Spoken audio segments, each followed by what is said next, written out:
Where history's shadows cast long, unsettling doubts, the truth lies buried. From cryptic wartime codes to assassinations that scarred generations, unearth the secrets the world tried to forget.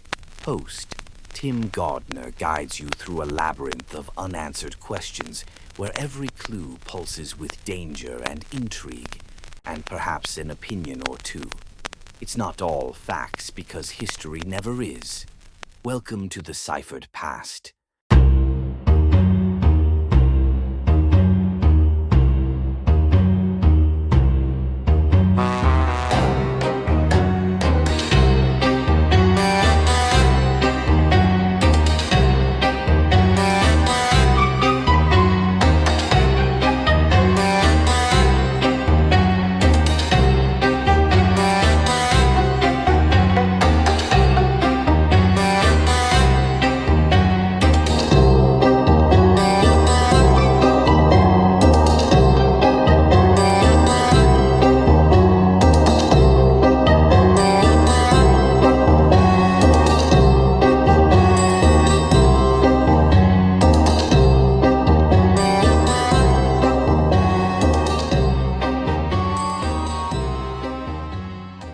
Welcome, everybody, to episode 7 of the Ciphered Past. I am your host, Tim Gardner, and today I have a special guest, Dan Hanke.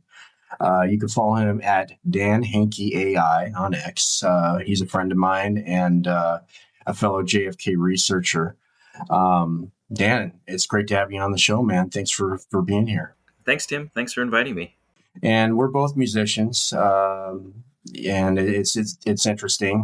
We were just talking off the air about his project called Vile Bees, and they had an album that was released in April of this year. Dan is a Gen Xer like me, 46 here, 53 over there. Sorry to give your age away, my friend. Okay. But yeah, we're both kind of from the same time length of the Gen X field there. And we grew up in the 90s and really enjoyed that music. And we're going to talk about that here at the second part of the interview. But Dan, I'd like for you to just kind of speak about your experience there about being a Gen Xer and, kind of growing up the same time I did. Yeah, I mean, I think it's, the music, like on the music side of things, I grew up in a family that had my dad had a jukebox in the basement. So every weekend there was, the Four Seasons, the Supremes, Elvis Presley, and so on emanating from downstairs on the jukebox. So I was introduced to music very early. Played in bands, played saxophone, piano when I was younger, and then wanted to be a drummer the whole time. But in middle school and high school, the band teacher said, we have too many drummers. So it wasn't until I was 17 that I got a drum set. And then just coincided with, it was 1989. And that's kind of really when alternative music started exploding, and, saw all sorts of bands, Jane's Addiction, Living Colour, Soundgarden, Nirvana, and the music bug just never went away for me. And then as far as like the other side, like for JFK, like I didn't know anything about JFK when I was growing up, and in fact, my dad was not a big fan of the Kennedys. So like when their names would come up, he'd get sour and like all their I guess bought into the what I would call fiction, that they're constantly cheating on their wives, or they're tied to the mafia, or the dad was a bootlegger and all this kind of stuff. But I was a fan of Oliver Stone. And when the movie JFK came out, I didn't see it in theaters. I had seen his prior films, Wall Street, Salvador, Born on the 4th of July, and Platoon, in theaters. And for some reason, I guess I just wasn't interested because I didn't know. It's in high school, what we were taught about JFK was, okay, he was killed by Lee Harvey Oswald, and that's pretty much the end of the story. Oh, and Lee Harvey Oswald was killed by Jack Ruby. That's it. Move on. So I didn't really know anything about him. And the following year, in 1992, an acquaintance of mine, we were in a group outside of a theater, and I remember distinctly, she asks, "Have you guys seen this movie JFK?" And we all said no.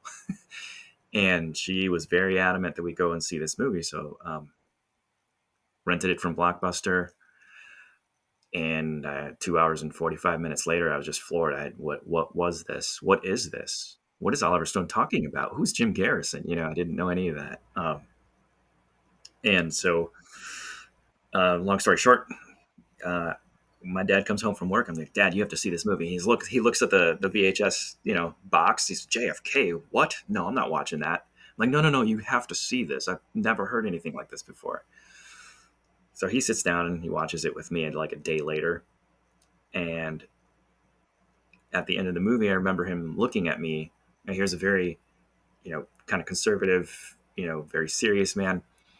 He goes, "If this is true, if what was just, depicted in this movie is true, then all these people should hang. I don't care who they are."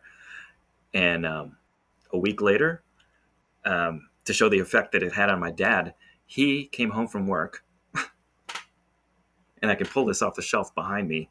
He hands me this 15-page document. It's got a Playboy bunny logo in the corner. I'm like, "What is this?"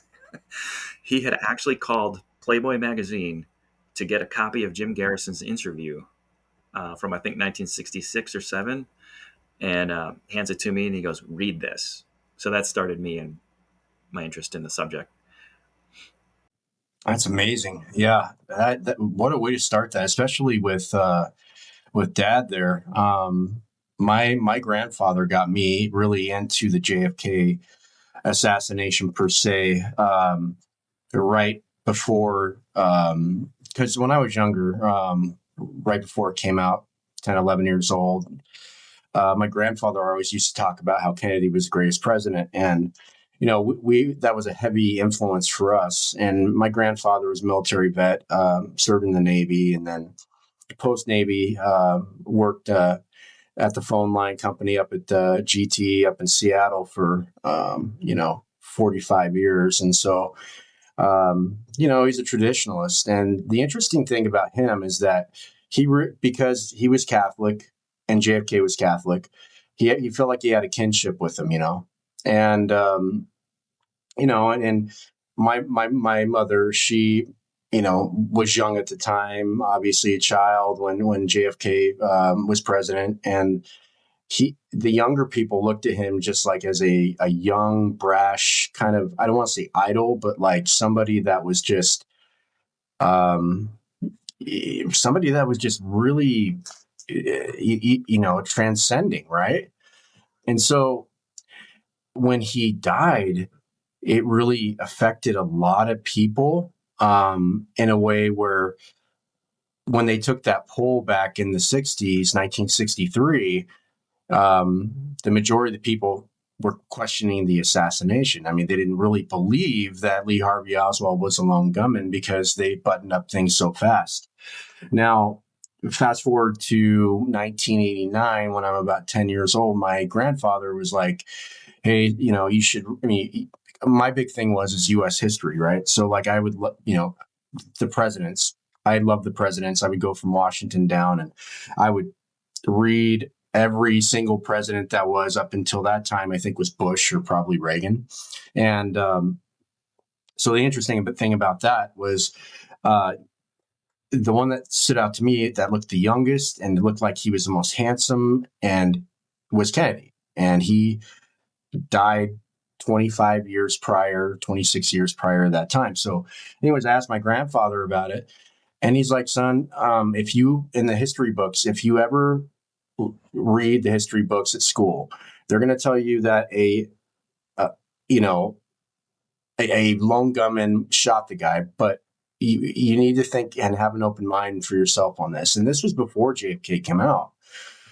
So anyways, enough about myself on this. You're my guest, but I'm saying that when the film came out, I was already prepared prior to that. And it was interesting when I saw the film, that upped it up to another notch. I mean, like I was absolutely I'm telling you, man, that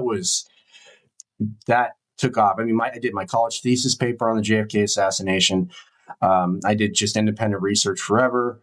Then I had a family and all, and et cetera, et cetera. And then, now I've recently got back into it. So I'm telling you, man, JFK changed everything for me. It really did. And the fact that you can actually sit there and just watch everything they did, from like the Three Tramps to everything that they questioned about in that whole film. I mean, that was like knowledge 101 I never even knew about. It was incredible what Oliver Stone gave us. It really was. And on subsequent viewings, I try and watch the film actually like once a year. And it's incredible how judicious he was with the story or the aspects of Garrison's story that he was telling. Nothing is dated and nothing is, um, he didn't go down side streets and he didn't go down things that weren't, that were more too speculative. And I know people accuse him of being speculative about the tramps or whatever about, certain things, but, Ed Lansdale being in Dealey Plaza, a lot of people say he was there. But yeah, I think that movie stands the test of time. I think he's, in retrospect, heroic to have done what he did, because he basically, it took a few years, but it burned his career pretty badly. The Washington Post and Newsweek and everyone took off after him. And, um, you know, he became radioactive. I mean, by the time you get to the 2000s, people are calling him a conspiracy theorist, including big name actors, and it was a shame that happened, but I think he's right. I think Jim Garrison was right. And at the end of the day, maybe not in our lifetimes, but 50 years from now, 60 years from now, people are going to look back and say, this man did incredible work for the country by amplifying the story. And it's also, when you think back about it, like I do remember reading it was either US News and World Report or Newsweek, and then there was a big negative article that had come out months before the release of the movie. I didn't know what to make of it at the time. I had no idea. Project X, it was called. They had gotten a first draft of the script, and but he's he it was a noble effort. I think it'll be remembered as a noble effort. I think that when Siskel and Ebert reviewed the movie, I think it was Roger Ebert already. This is 1991, December of 1991. He said it's a top 10 film of the 90s right then. He's one of the few that kind of stood up and said, this is a really important film, landmark film. I mean, there's no other film in history that I'm aware of that caused Congress to create a federal law.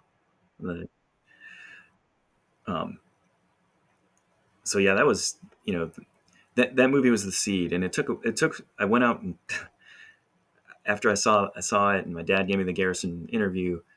I remember going to Walden Books, and I was looking for the two books the movie's based on the Trail of the Assassins and Crossfire: The Plot to Kill Kennedy, Jim Mars, Jim Garrison, and I was shocked. 19-year-old me goes into Walden Books. I'm looking for these two specific books, and here's like 3 rows of different JFK assassination books, and then I look. Here's an FBI agent writing about RFK. I'm like, what? That's a conspiracy too? And then Martin Luther King. Yeah, my world changed, and it started with that movie. It took a while for it to germinate all the way to, um, where I really did a deep dive. We can talk about that maybe later. But yeah, I bought I think 8 books that week, the following week after watching the movie, and then reading the paper all the time because like, hey, they have the JFK Records Act. What's coming out? And for a few years, the Milwaukee Journal, I live in Milwaukee, they write occasional articles about file releases, but it dropped off by 96, 97. And by 98, when they closed shop, there was just nothing. And news media was treating it like, well, there's no there. Which is not true. They just didn't send anybody to the archives to read any of this stuff. And they go out of their way to make sure that we don't read this type of stuff too. It's sort of, I mean, if it wasn't for Oliver Stone, I think that it's quite possible that, yes, we have researchers and whatnot, but it wouldn't be as mainstream with the public that, like you mentioned, it was transcending it. It was a game changer, right? So, you know, since that came out, they passed the act in 1990. I want to say the Kennedy Act in to release all, certain files and whatnot to the National Archives, and I understand that the Mary Farrell Foundation is also acquiring files too. And sometimes what our audience doesn't understand, and I've just been privy to this, is that when the Mary Farrell Foundation gets the files, they do eventually send them over to the National Archives. So, I mean, I from my understanding is that everything will be in its place. I believe that the task force in general, they have to review these files, and they have to, before they can allocate these particular files to certain areas. So that's just my understanding and to what that is. But yeah. So where do we go from here? Let me tell you a little story on my part. So when I did my college thesis paper on the assassination, obviously. Mine was more focused on the mob. And obviously, my stance today. I'm more of a CIA backed thing about what happened behind the assassination. And it took me a long time to actually get to this particular point. I initially thought I thought the mob was pretty powerful with Marcello and everything. And I didn't think about the CIA, because back at that time, and you and I are about 7 years from each other. So at that time, we didn't really have the resources other than books. We didn't know. We didn't. Nowadays, you can actually see through technology. You can see, like, even though we don't get these like files that we're looking for, we see like things that are pretty evident that we could figure out for ourselves. Does that make sense? Yeah, yeah, absolutely. Um, yeah. So the law was passed October 26, 1992.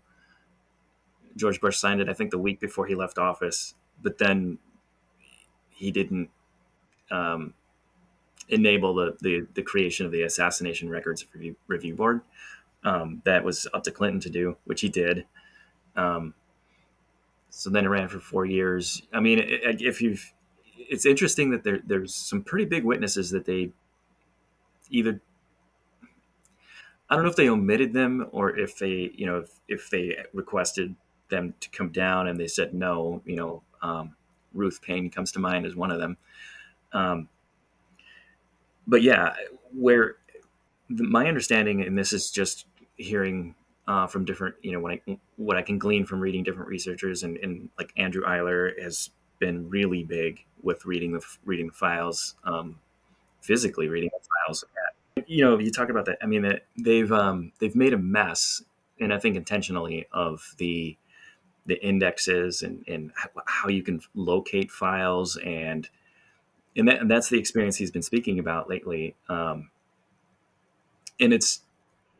there's really no reason for that. I mean, this is, this congressional act doesn't appear to have been taken seriously from the jump.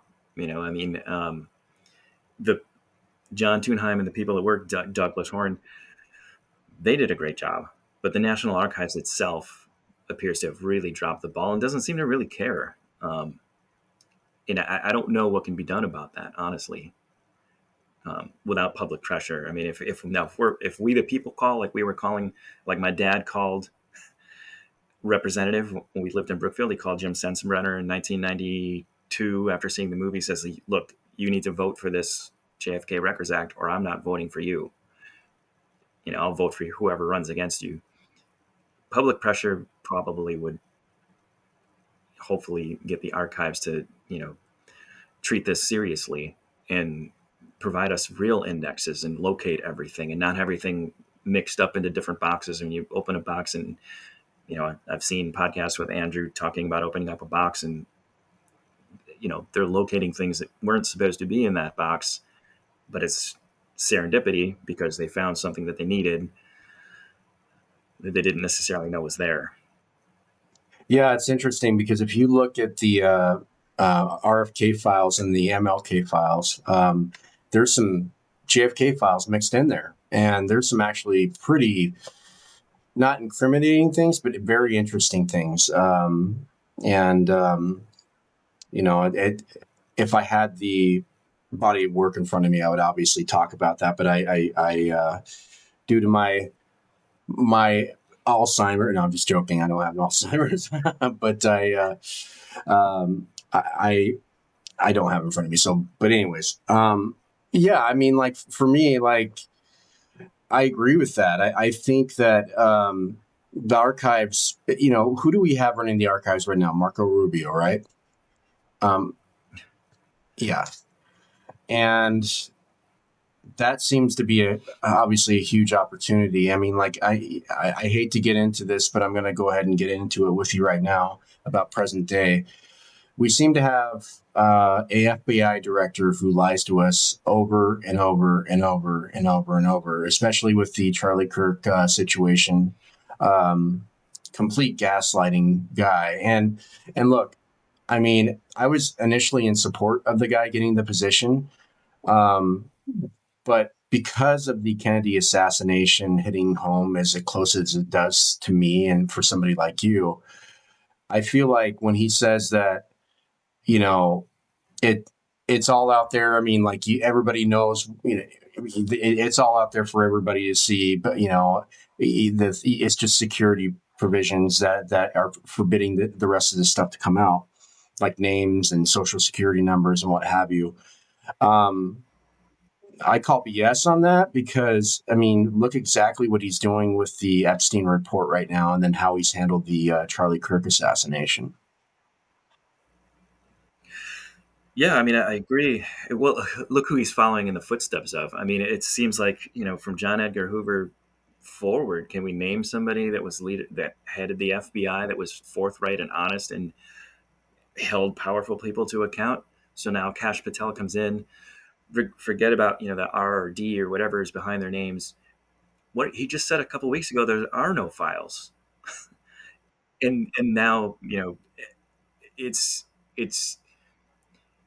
I mean, it would be laughable if it wasn't so serious. It seems like a nightmare. And then yeah, of course, Trump with the files, the JFK files. Okay, now everything's out there. Well, no, it's not. And that's part of what Andrew Eiler's been talking about. It's not all out there. It's not all been revealed. And yes, files have been destroyed, but there's a trove of documents. In fact, we found out about a year ago that the CIA has a small building that's kind of dedicated to JFK files that no one knows what's in it, or at least that I've read or heard. So it's massively disappointing that you could be the head of an agency and get away with really insidious lies like that. Like there's no Epstein files. Are you kidding me? Then why was Epstein in jail?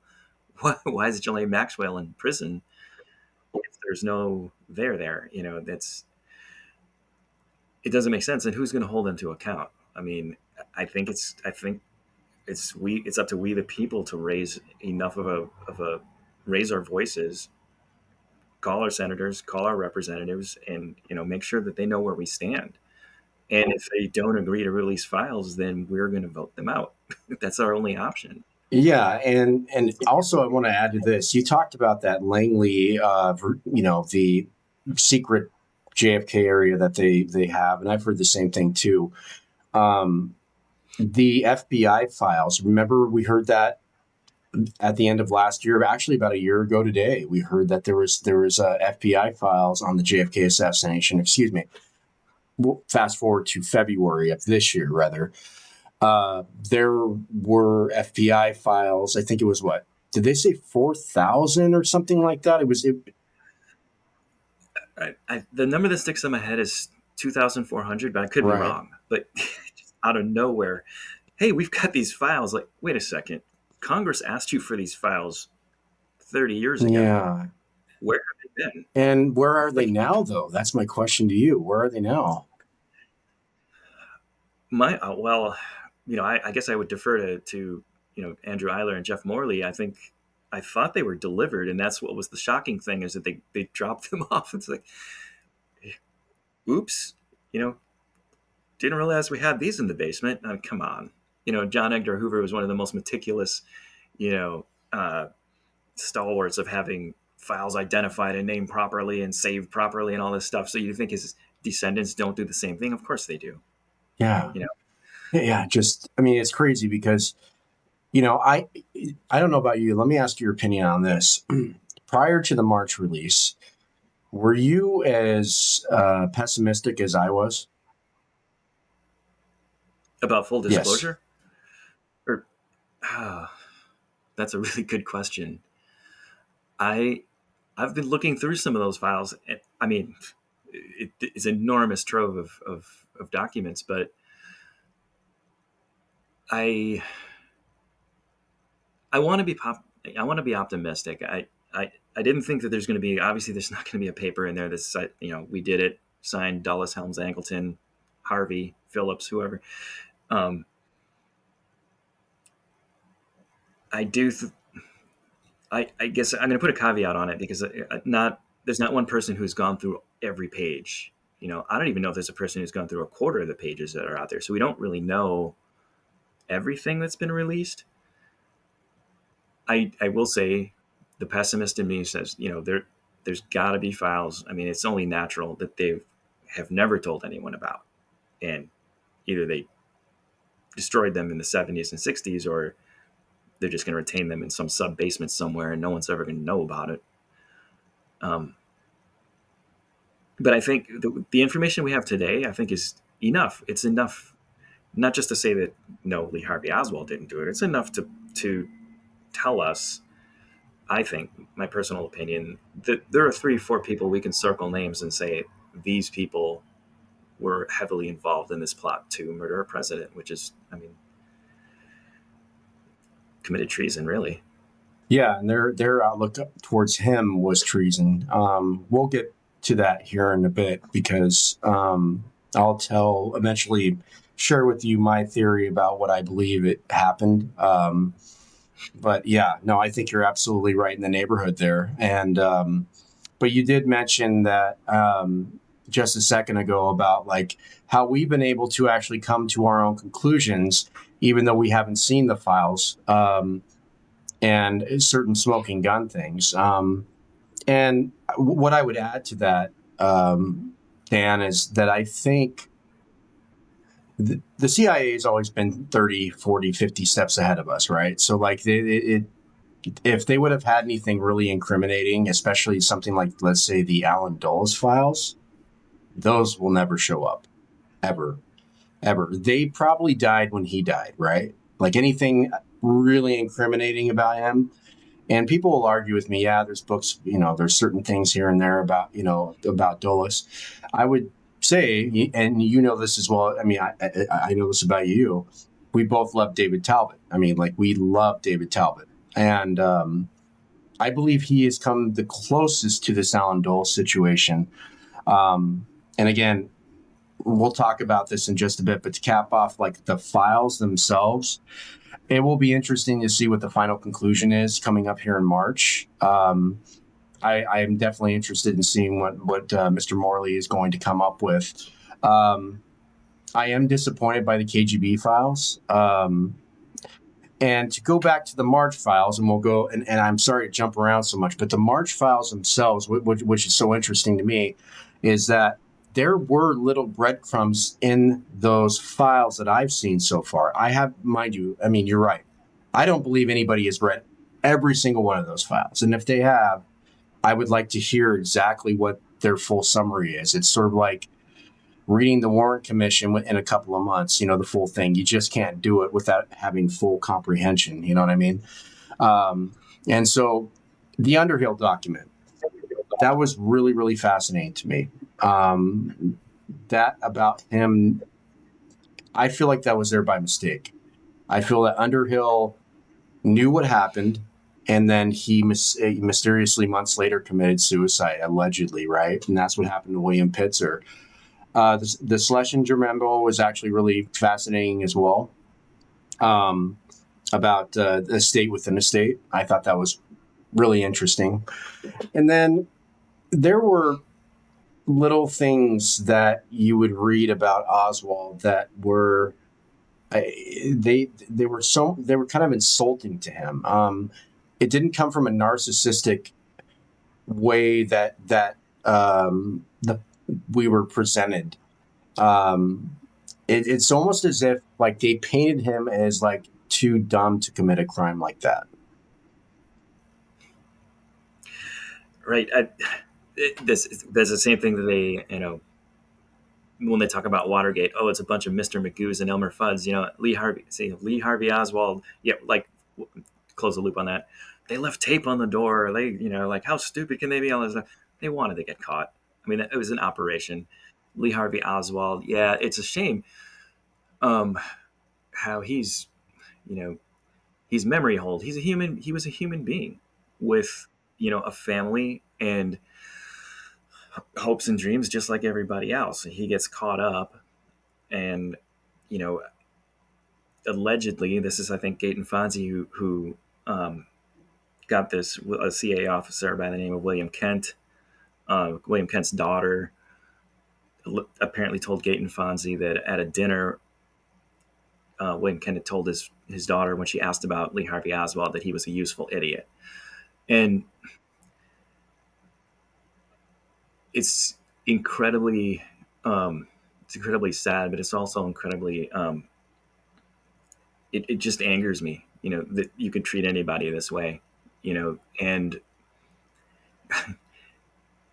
they so many things died as a result of this. Like they didn't just kill the president, they killed the office of the president, as Sean Kane likes to say, and he's right. I agree.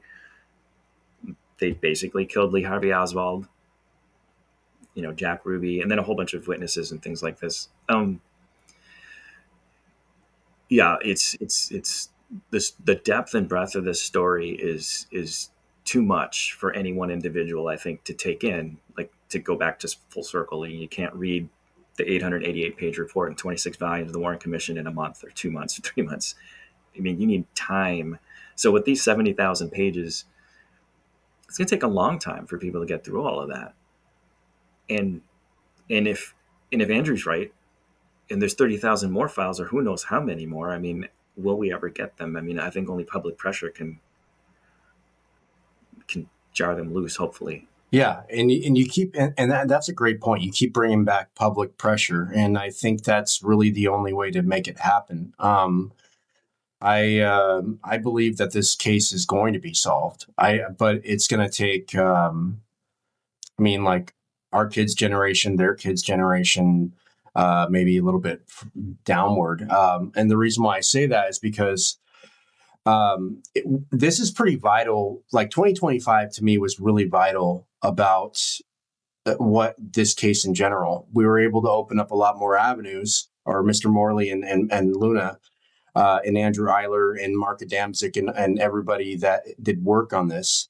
They were able to open up a lot more avenues for people like us, our kids and their kids, and then going forward. I feel like 2025 was not, if it wasn't a groundbreaking year, it was a huge year for this case in general. Ted Yakuchi said last night in his show, he said that he believes that 2026 is the year that the CIA is going to come out and actually admit that they did have involvement in the assassination. I don't believe that. I don't believe that because what that will do is that would, and everybody's going to say, put on your tinfoil hat, Tim. But what I will say is that I don't think that they want to relinquish any sort of control because they still have the power. You know what I mean? Like they still have that power going on, regardless of who's president. I mean, if Kennedy was more powerful than them, Johnson or any of those guys, we see all the way from Kennedy all the way down to right now with Trump. It's evident. If Trump was the most powerful person in the world, right, as he claims to be and as they claim him to be, then how come he didn't release the files when Mike Pompeo told him not to release them? Right. Well, that was the last day, right? The day that the files, October 26th of 2017, they're supposed to be released in full. Pompeo pays him a visit. And I think it was late in the day, too. I mean, what a power move. You walk in at like 4 o'clock Eastern and sit him down for 3 hours, and then nothing happens, right? The files get kicked down the road. That is, to my thinking, that's the CIA sitting on the president telling him, we control things, not you. And I think it's been that way, unfortunately, since Dallas. Arguably, they had to kill Kennedy. That was the only way to stop him from the track he was on, I think. And that was, maybe he was the only one standing in their way that could have stopped them, because they stopped Martin and Malcolm and Fred Hampton and Bobby Kennedy before they can get to the levers of power. But so will we get full disclosure in 2026? I think that's very optimistic. It would take a complete 180 turn from the intelligence agency. And not only that, the domino effect. That means that the FBI has to admit that they lied. Means that the Secret Service has to admit that they lied. It means that every news outlet in America is going to have to admit that they lied, or they just flat out somehow missed the biggest story in American history since the Civil War. I mean, I would love for it to happen, but I just don't see them making an admission that big. One of the key points that he talked about was, and I'm really on board with this, is Bart Camp's presentation of the Prayer Man. Now, there's certain characters like the babushka lady, the guy with the umbrella, all that stuff. The Prayer Man was always, for years, according to a lot of people, what's his name? The guy that Billy Lovelady, excuse me. A lot of people assumed it was Billy Lovelady, but they never really paid attention to the guy in the back of him that was faded out from the photos and what have you. Now, when Luna came out initially, and I'm guilty of actually saying that it was Billy Lovelady. I mean, before I started getting into Bart Camp stuff, I didn't know about the shadowy figure in the back. And so one of my colleagues said, Tim, pump your brakes a little bit, You got to look at who's standing behind Billy Lovelady. Okay. Now, I know researchers have known this for years and yada, yada, yada. But Bart was actually going to give up doing research. I mean, like, he was done. He was just like, he kind of was like at his wit's end. But when he talked to Malcolm Blunt about the picture and he did his own investigation on the picture, he was able to see an image that really was similar to Lee Harvey Oswald, and nobody has been able to. He verified everybody that was in that building that day, who was outside and upstairs, and their locations, other than the people who were involved in the assassination. But Oswald is literally the person that's not accounted for, and the guy's drinking like a Coke at that particular area there. He has the same posture. It's very fascinating. Now, if NBC actually has this tape like Oliver Stone was talking about, and you can get a clear image of the man right behind Billy Lovelady, this whole case completely opens up. It's over. It's over. I would argue it's over now. But if they have a clear image of Lee Harvey Oswald on the steps drinking Coke as the motorcade goes past,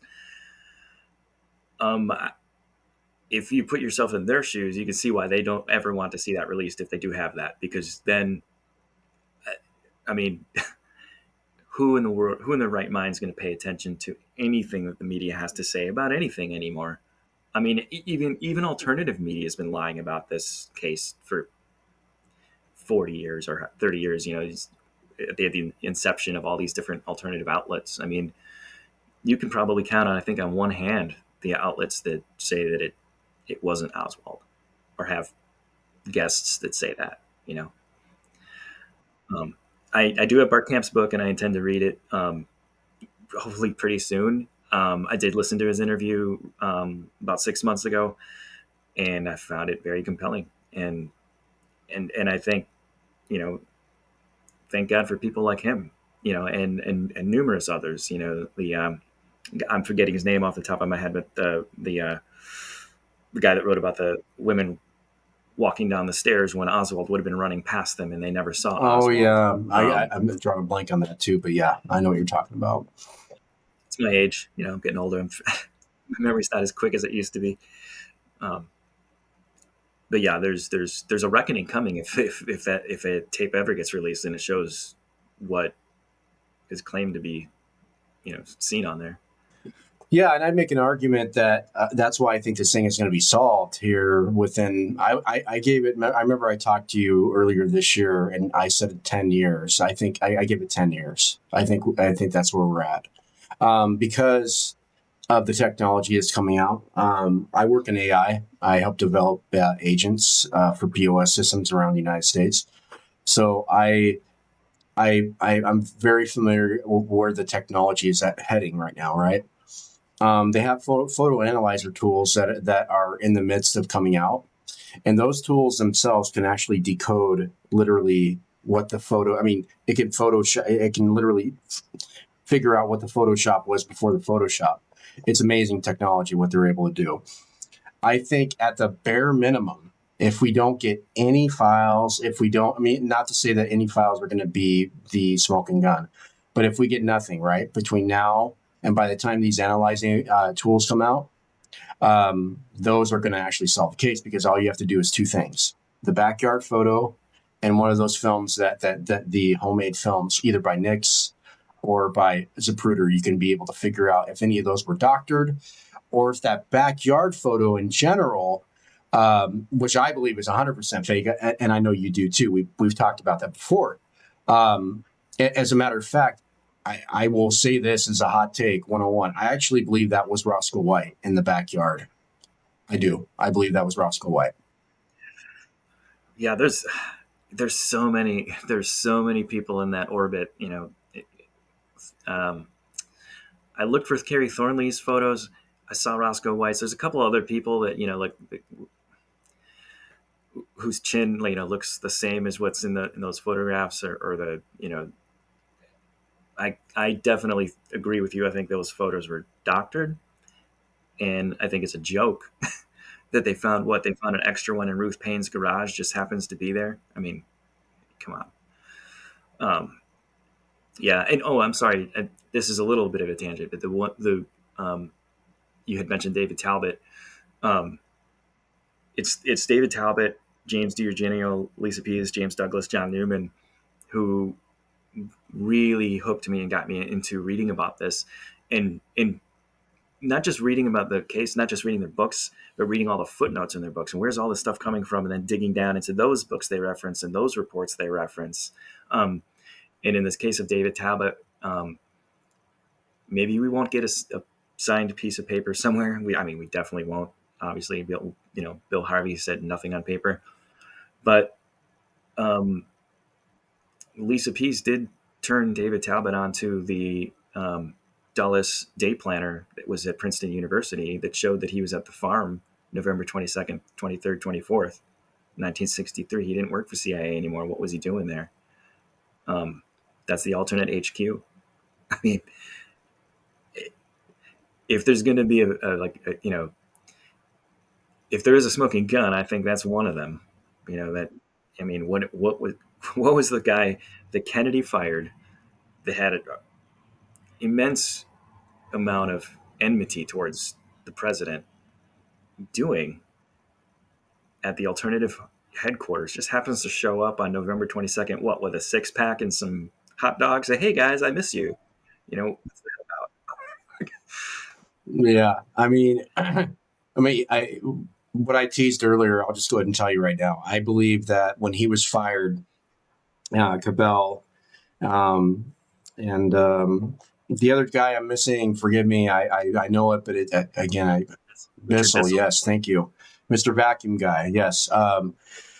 I believe that after that firing, that was really that really started a movement. Maybe not right after that, but I think it really was the methodical planning really started happening on that. In that community, to my understanding, Dulles was like the lord of that community. Okay. He was the guy, and everybody looked up to him. there's a reason why James Angleton carried his ashes, and they pretty much, I mean, they worshipped the guy. When he had gotten fired, that was, you know, the whole story about that, right? So he gets fired. They give him a medal, and after he gets the medal, he sees Kennedy leave on the helicopter, and he sits there and he's waving at him like nothing's going on. But and they said that basically in the background he had never been so embarrassed in his entire life. And with accounts of Dulles is that he held on to grudges. He would often make side comments about, like, you know, when he would plan to kill somebody, he would make these little petty remarks. Talbot, I believe he said, what did he say that he called those people? I believe he called them his tools, or I can't remember. I know what you're talking about. I don't remember the specific term, but I do recall that in Talbot's book. And and Talbot's responsible for a lot of the unearthing a lot of information about, like, Dulles gets fired. 5-6 months later, he starts convening meetings at his house 2-3 times a week with Richard Helms and James Angleton attending all of them. What's that about? And I agree. I think they may have been talking about the assassination as early as then, but it definitely rapidly came into shape after the missile crisis. I mean, I think that was... Yeah. After the missile crisis, I believe that's when the plan was actually executed, like in full motion. But I think when they found out the back channeling with Khrushchev, they thought things were getting way out of hand then. When Kennedy was talking about, making peace with Russia, talking about getting to the moon together with Russia, with Khrushchev, possibly making peace with Cuba. And then the final exclamation point, which would take out billions and billions and billions of dollars of revenue, the opiates in Vietnam.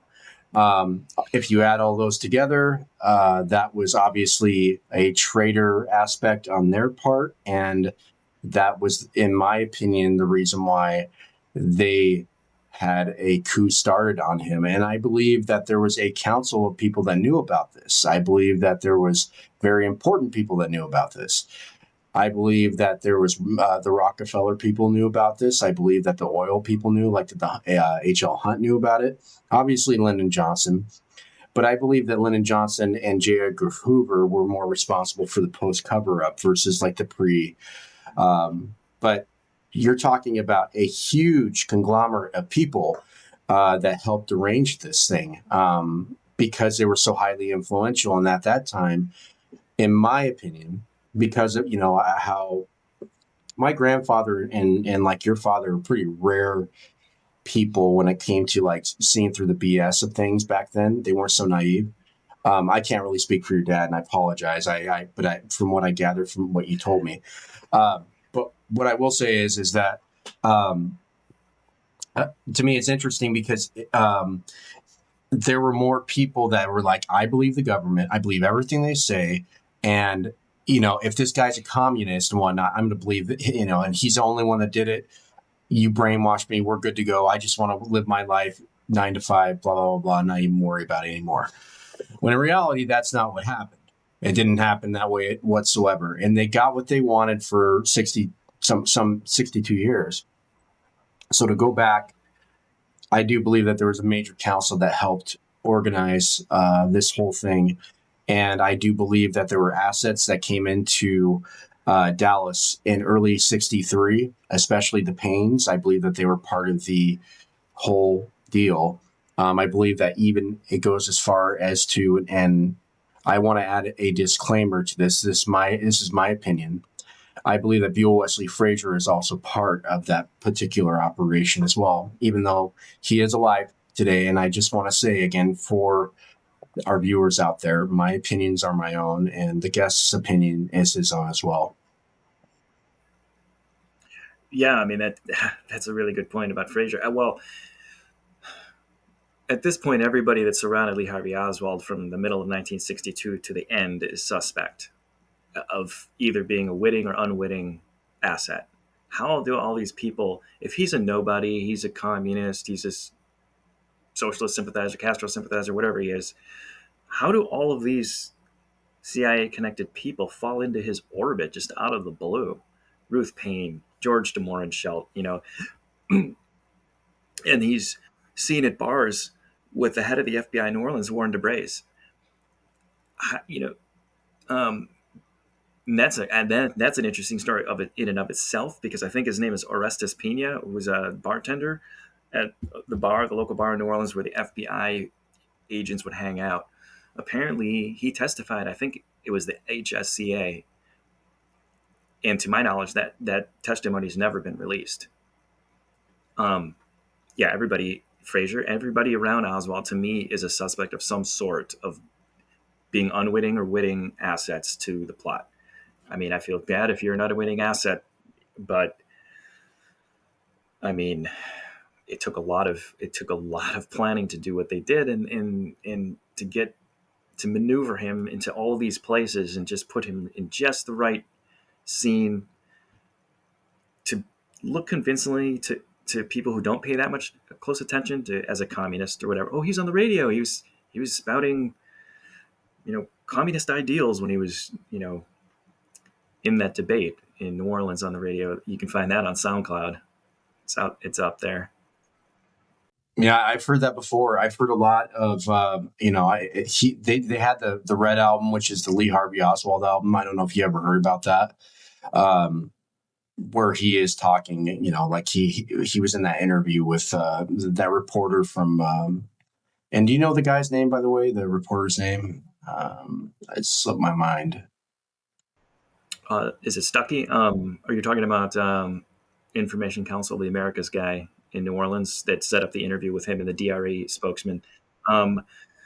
It'll come to me probably after this interview, but that's I think the moment where Oswald slipped up and said that he was under the protection of the U.S. government, and he kind of backtracked that. I'm pretty sure that was in that interview. Isn't that crazy how we miss these small little minute details, and then in the big picture we actually we add it, we see it and we're like, wow, okay, well, I missed that, and then I missed that, and then you finally get it and you're like, that's why I said breadcrumbs. They were sloppy enough to, I mean, obviously in an operation this big, you're not going to perfect it. It's impossible. You are not going to be able to do that.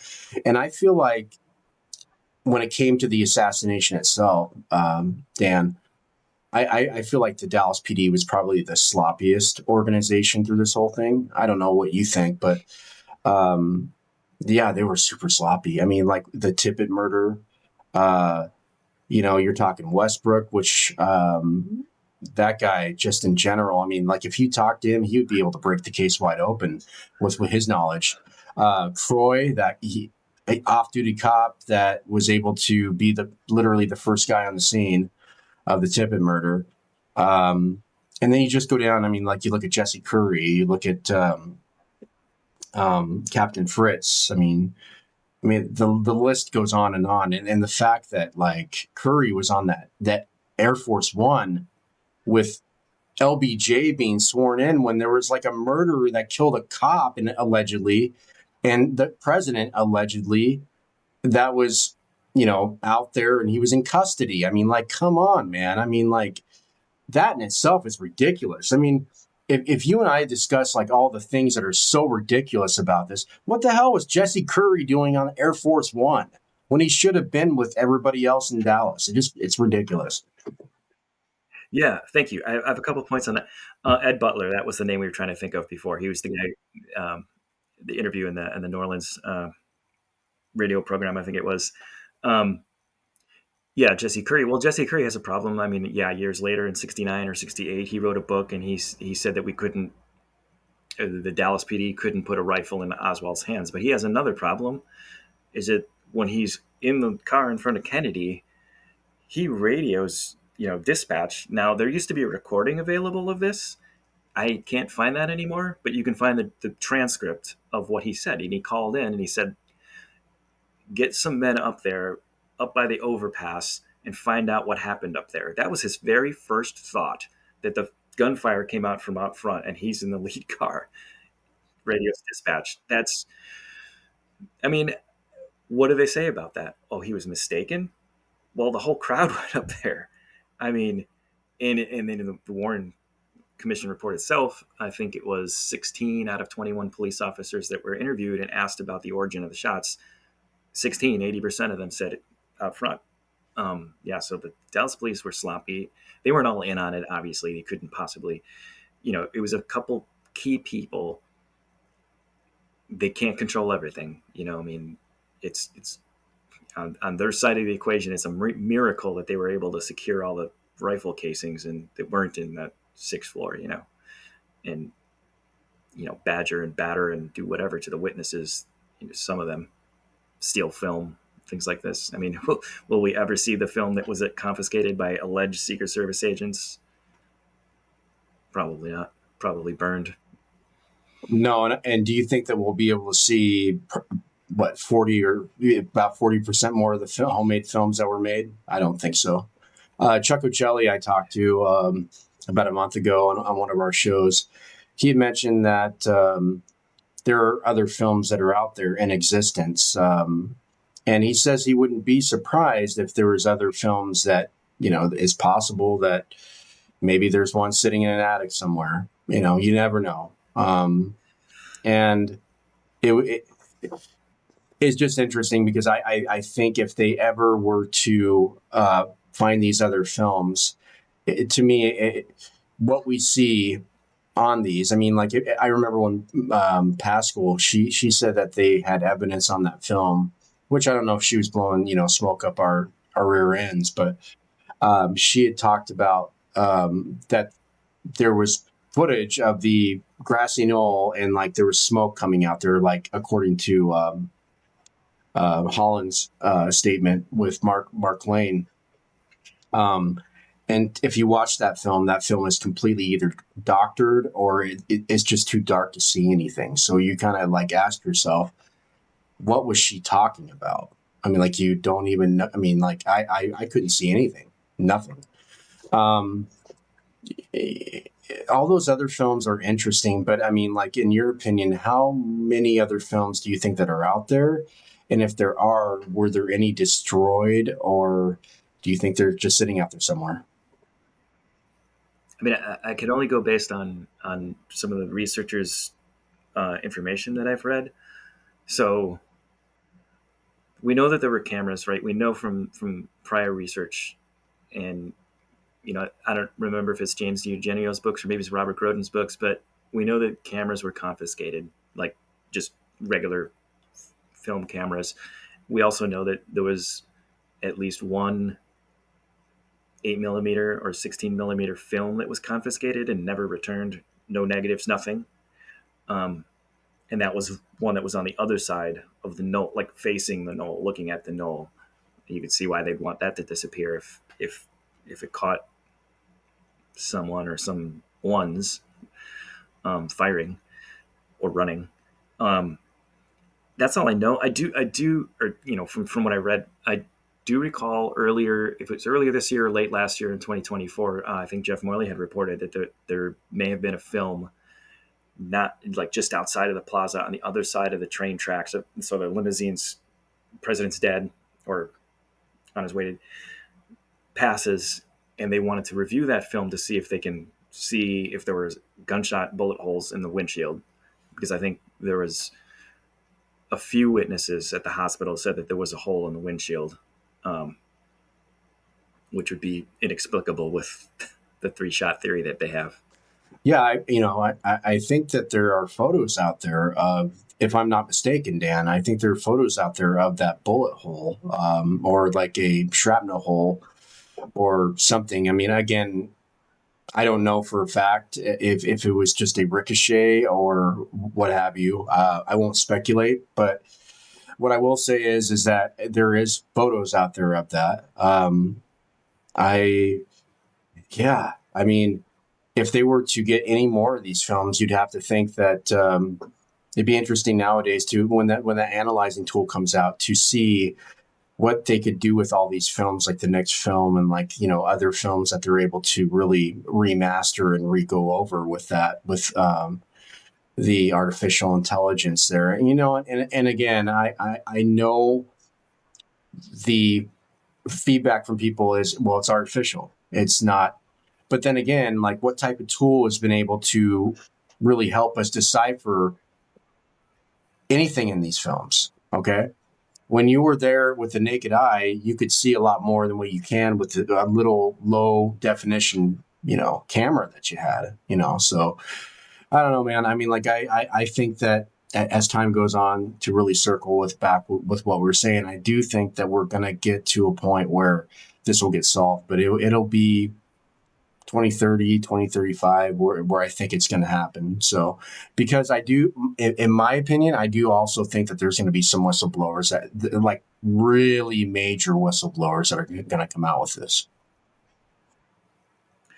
I mean, hopefully, I mean, a couple of things stick in my mind.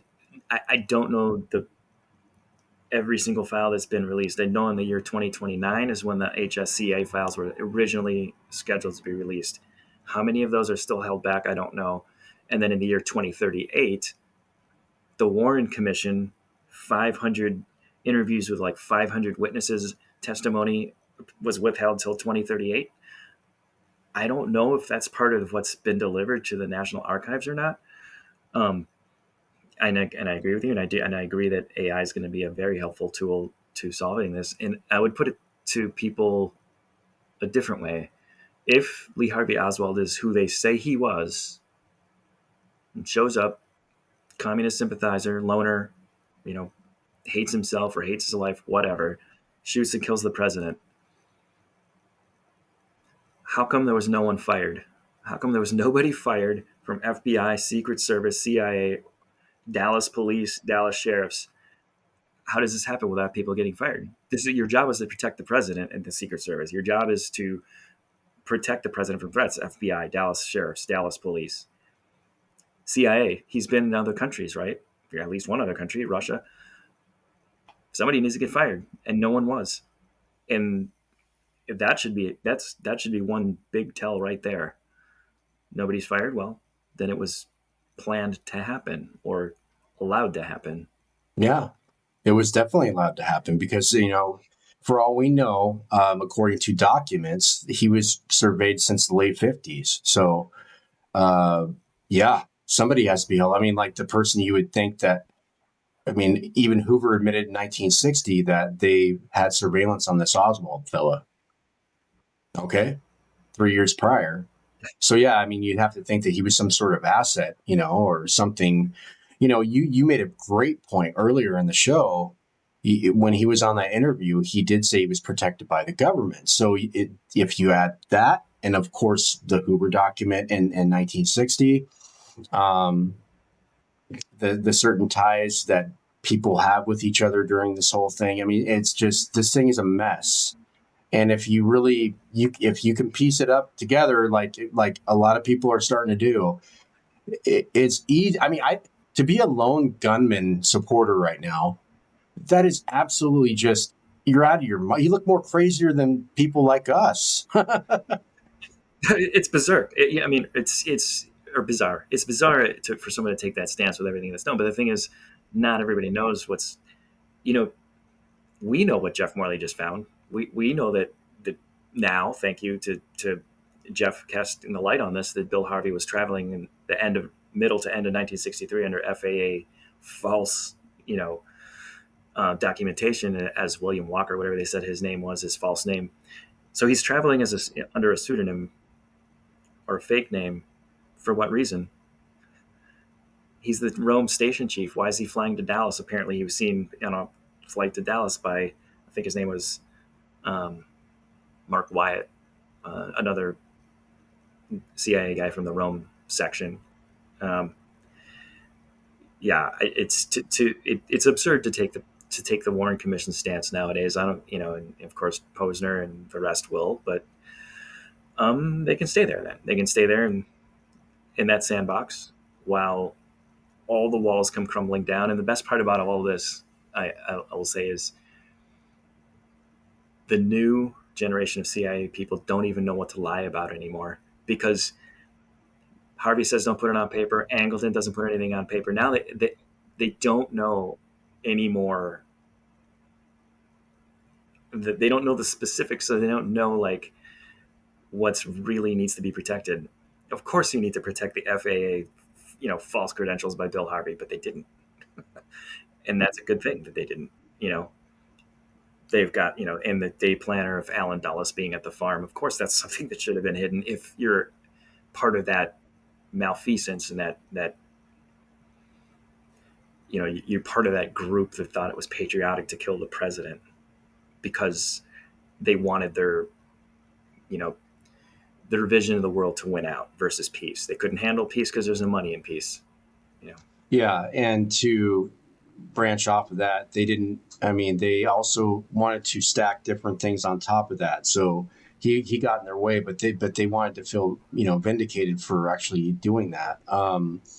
They wanted to point out the fact that he was an adulterer, that he was a sleazeball, that he whatever that they wanted to add on top of his character, on top of the things that they thought that it was a threat. It was more justified in their eyes that they did that. And that's why, when I think about this, them making treason posters for Kennedy that day, that is crazy. That is just nuts. We don't stop. The significance of those posters being printed up that day, it seems like it was a symbol of like, hey, this is the reason why we're going to kill this guy. This is crazy, man. I for them to have these treason posters out there when he arrives in Dallas, not to mention that scathing article or that headline that they had, where they say sarcastically, Dallas welcomes you, or what was the headline in the paper that day? I can't remember. Anyhow. I just remember the wanted for treason posters. But yeah, I mean, that's the way that group of people thought. I mean, I honestly believe that Bill Harvey and these people thought they actually really thought that Jack Kennedy was a traitor because he's talking to the Soviets behind people's back. He's talking to Castro behind people's back. And in a year and a half before all of that, he had an emissary go to Mexico just to listen to Ernesto Guevara talk because he wanted to know what it was that Guevara wanted. What did the Cubans want? And the end result of all of this is that you even bring up the idea of talking to North Korea or Russia or Iran, and you're shut down. You're a loony. You're a loon if you say something like that. Well, why am I a loon? We've had 70 years of this kind of foreign policy, and what has it gotten us? Honestly, if anything, more of a downward spiral, in my opinion. I mean, it just continues to just traject down and down and down and down and down, which is really sad because, a lot of people talk about, well, Kennedy got killed 62 years ago. What's the significance of that? And I would answer that person. I mean, like everything. That's the day that literally America died. I mean, it died at that particular moment because that's when we went to a war that we were not supposed to go to. And that's when we opened up the gates to the opiates being distributed into the United States. Okay. So Gary Webb was able to figure out, like, through Vietnam and other things down through Iran-Contra, that our neighborhoods were infested with these opiates, specifically it started with Vietnam. We don't want to talk about, I mean, again, my uncle was in Vietnam and I mean, he had nightmares coming back. There was no reason for those guys to be over there. It wasn't a World War II. It wasn't a justified war at all to go over there. It wasn't nothing. I mean, our country was not being threatened. The world was not being threatened. It was a operation to gain billions of dollars for opiates to make more money for Bell Helicopter.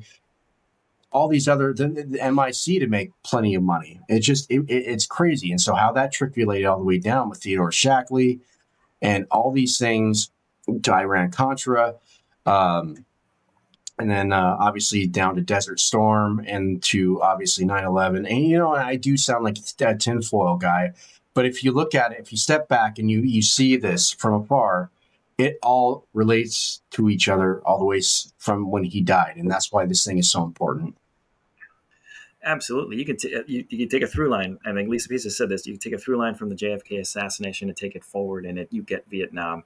You get Watergate, you get Jonestown, you get Iran-Contra, you get, like you just said, Gulf War One, Gulf War Two, Syria. Let's destabilize Syria. Let's destabilize Libya.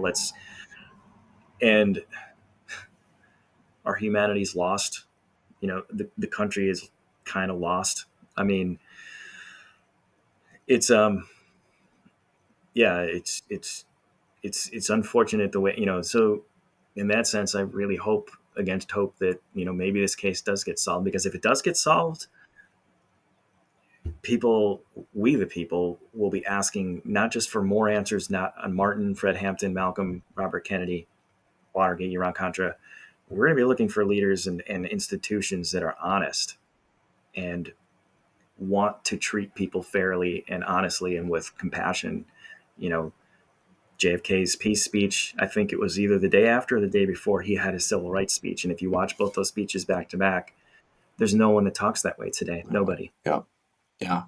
And he had, his vision for the world was just peace. I mean, it was like everybody would work with each other. And it's unfortunate that we have a government that is anti that.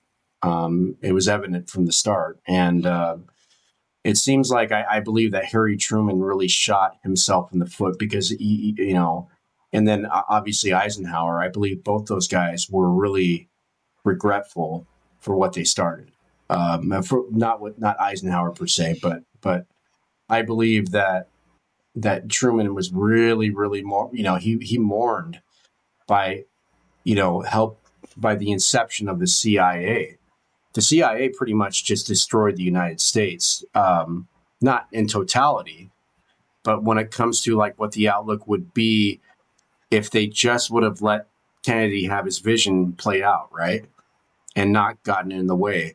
The interesting thing with the CIA is that they were supposed to be international, intelligence, but it turned into domestic terrorism and domestic intelligence, which really snowballed this thing out, and then you look at even Snowden, with the NSA, and the things that he blew the whistle about. Now he can't even come back for telling the truth.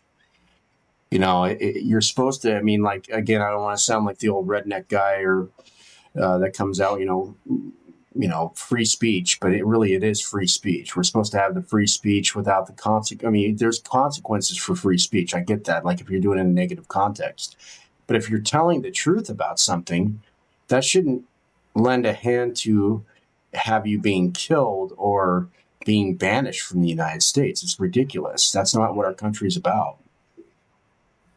Right. And that's all possible because of the rise of the intelligence agencies, like you said. And I feel, I not a lot of people agree with us, but I think Ed Snowden was a hero for revealing what he did. And in a different time, in the 60s, he would have been viewed as a hero by the majority of Americans. He would have been, Gary Webb would have been viewed as a hero if he had been, had been alive at a different time. But he's reporting on this stuff when it's already entrenched, and they can get the Washington Post and LA Times to, write hit pieces on him. And, the CIA says that they never did any of this stuff. So you want them to write down on paper that they did it? Is that what you're wanting? I mean, that's ridiculous. That's child's thinking, But that falls in line with like the Oswald thing. It's like, yeah, lone gunman, wacko guy decided to kill the president all by himself. Nobody helped him plan this. It was just him by himself. 3 shots from the book depository, making a major gapping head wound from a Italian Carcano that was like, from gun experts, it might as well have been a BB gun. It was that big of a piece of crap, right? So,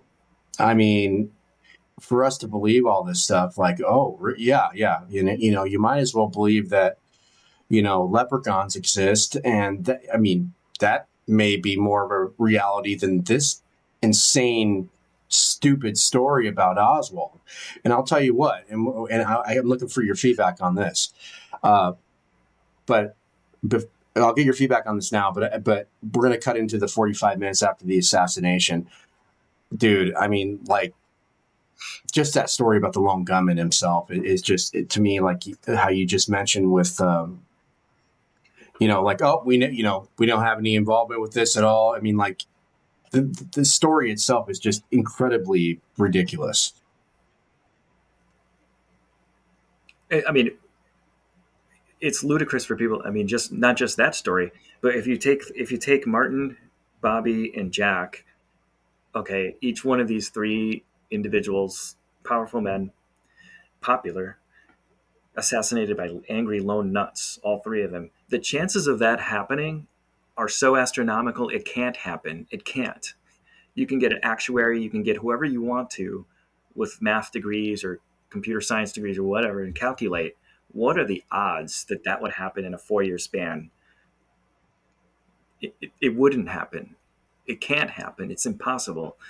So just logically, those stories then start to fall apart when you actually start looking at the evidence and listening to the witnesses and watching the films and listen to how they talk. Listen to how no one talks like Martin or Malcolm or Bobby or Fred Hampton or Jack anymore, and there's a reason for that. They the the real power centers of the country crushed those guys and said enough of that. This piece of stuff is not for us, you know. And they character assassinate then the people they killed literally, then they character assassinate them later, then they character assassinate anyone who wants to look into it, and that's why they go after Mark Lane, or they did, and they Jim Garrison and Sylvia Meyer and whoever else. Nowadays it's the new generation of researchers. I'm sure that they've got their pet assets out there calling them lunatics or whatever. But Yeah, you're right. Character assassination, even totalities. I mean, like life's assassination, which is just it's horrible. That's what they do, and especially nowadays. I mean, I think the number one thing they would do besides kill you is actually just assassinate your character, especially on social media.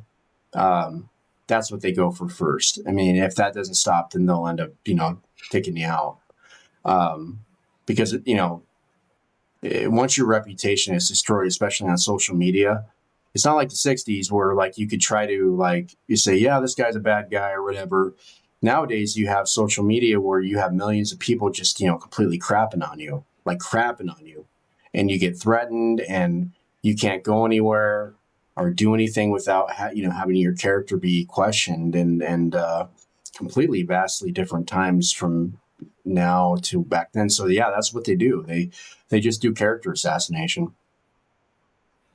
yeah, and that's unfortunately that's what happened to Gary Webb, and however you think his story ended, whether it was real suicide or suicided, they character assassinated him so badly that he couldn't find work. They ruined his life, and yeah, so that's for the most part. I don't think they have to go so far as to kill people very often. Like, I mean, it's just threaten them. That doesn't work. Assassinate their character. Ball game's over. Because most people don't read. Most people aren't going to go pick up a 600-page David Talbot book and read all the notes. They're not going to read a lie too big to fail and read all the fastidious and very serious footnotes and tell you where all this information comes from, the breadcrumbs of like how she found all this stuff.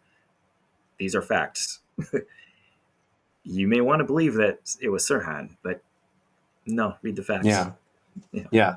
I mean, that story in itself, you and I could do that in another episode. We could dedicate just on that thing, and we could talk about Malcolm. Heck, we could do a book review for Lisa Pease. Yeah. I mean, it's an amazing book. Yeah, she's fantastic. And what I will say to cap that off, I mean, like, I think that, again, there's so much to this. We're gonna have to do another. You and I are gonna have to do at least a 3 or 4 part episode about this, because I mean, like, we have a lot to talk about when it comes to it. But so before we close out the show, and because our next, so what we're gonna have to do is we're gonna have to do our music show probably next time, because we've already covered quite a bit. But I want to close the show out talking about the 45 minutes after the assassination. Now, if you are a lone believer, right, All you have to do is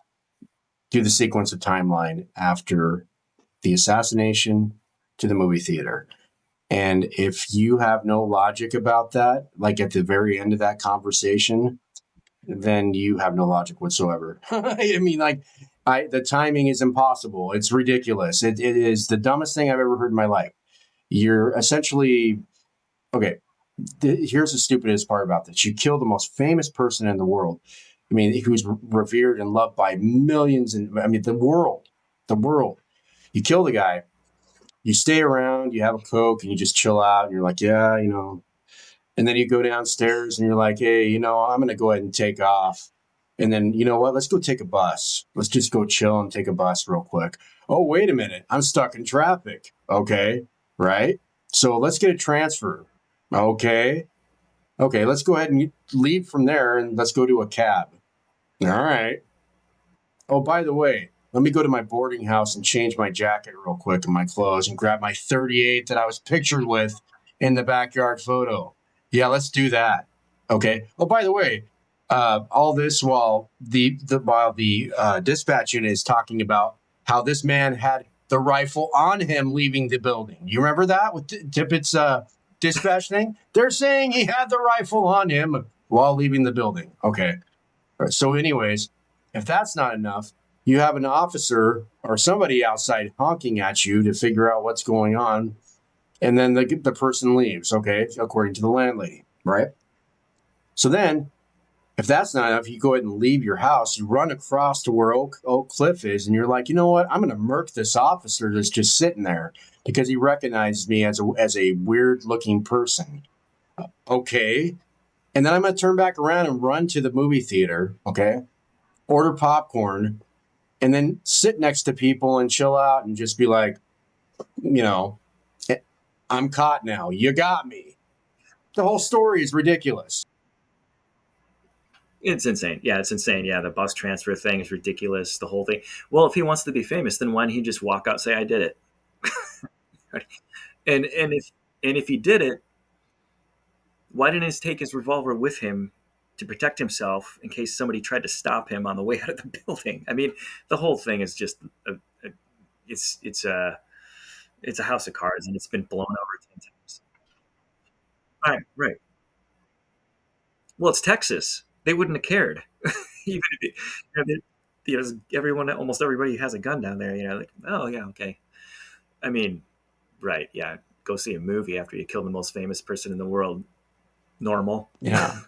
Yeah. It's ridiculous. I mean, I've always had my 2 cents on it is if you're leaving, I mean, if you commit the biggest crime in history, you're gonna like get the hell out of there like as fast as you can. And which, it's interesting because the Tippett thing has always been really, really super fascinating to me because there have been researchers that said that he was really like panicking, like he was panicking after because he couldn't find Oswald. Now that could be one to two things. Either he got cold feet about killing Oswald and he was supposed to kill Oswald, or he was supposed to drive Oswald out of town, or I don't really believe the latter of that. I think he was supposed to kill him. And when he didn't accomplish that feat, I believe that there was people in the Oak Cliff area that took care of that particular job. Me personally, I think I agree with Mark Rubert on this. I think it was Larry Crawford and Jack Ruby that killed him. I got to read. Well, I've got Joseph McBride's book, which I need to get to. The Tippett's a whole other story that really needs a deep dive, and I think Joseph did it. I just haven't read the book yet. Yeah, McBride's a genius. But, he's incredible. I mean, like the videos I posted about him, I could just sit there and watch over and over because he's just really detailed, really good. And the guy is not even a researcher. I mean, like he does. I mean, he's a researcher per se, but like that's not his gig. It's not his gig. It's all gig at all. Right. Right. From afar, he's just like, yeah, this doesn't look right, so I'm going to help figure this out. And I think he did a hell of a job. Yeah, absolutely. Based on all of the interviews I've heard, and yeah, you're right. He's been in Hollywood in LA or wherever for a long time, writing about directors and yeah, Into the Nightmare. I need to read that Yeah, very soon. it's an amazing book. It's an amazing book. Well, is there any books that you recommend to our audience at all that other than The Devil's Chessboard? And is there anyone that you would like to recommend to our audience in general that you think they haven't read yet? Specific to JFK, I would say, because here's to me the what gets lost is who he really was. It's what this crime, and then the people killed him. But who was he? Why was he killed? So I would, if for people who want to know what type of person he was, I would recommend Betting on the Africans by Philip Muhlenbeck, and America's Last President by Monica Wiesack or Wiesack. No, that's a fascinating. I have yet to read that one, but I've heard nothing but good things about it. So, well, awesome. So before we take off, we're going to do again episode 2 of this coming up here soon. It's going to be more music based, but for our audience out there, I know that they probably want to see more of what we talked about on this episode, and we will get to that too. But Dan, do you have any last words or anything you'd like to share with us before we sign off this episode? I think the only thing is, read everything you can get your hands on, and no matter who the author is, read the footnotes and follow them. Audit them. Audit the notes so that you know what you're reading is accurate. You can prove it to yourself, and then you don't have to care about what people call you. You'll be comfortable with the knowledge. Absolutely, absolutely. And what I will say is, man, it's been a pleasure. Yeah, I Likewise. think we should do this more frequently, and I think that I think it'd be a really good thing. So, all right. Well, again, for Dan Hanke, I'm Tim Gardner. The truth is out there. You guys have a good one, and thank you.